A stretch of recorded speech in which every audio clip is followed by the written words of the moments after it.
ফোনের গ্যালারি জুড়ে অনেক মেমোরিজ, তাই ভাবলাম সবার সাথে একটু শেয়ার করি। এত বছর কলকাতা থেকেও আমার ইন্ডিয়ান মিউজিয়াম ঘোরা হয়নি। যাই হোক, শেষমেশ কয়েক মাস আগে সময় হয়েছিল ইন্ডিয়ান মিউজিয়াম ঘুরে দেখার।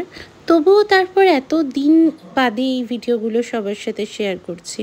আমরা সবাই জানি ইন্ডিয়ান মিউজিয়াম, যা বাংলায় ভারতীয় জাতীয় সংগ্রহশালা, তা কলকাতার পার্ক স্ট্রিটে অবস্থিত। আর 1814 সালে এশিয়াটিক সোসাইটি অফ বেঙ্গল এই ইন্ডিয়ান মিউজিয়াম কলকাতায় প্রতিষ্ঠা করে। আর সেই সময় ভারতের রাজধানী ছিল কিন্তু কলকাতা। আর এই মিউজিয়ামের একটা তথ্য যেটা আমরা হয়তো অনেকেই জানি, যে এটা the 9th oldest museum in the world. আবার অনেকে এটাকে এশিয়ার দ্য লার্জেস্ট মিউজিয়ামও বলে থাকেন এর সুবিশাল সংগ্রহশালার জন্য। আপনারা ইন্ডিয়ান মিউজিয়ামে গেলে দেখতে পারবেন এর 6টা সেকশনস আছে।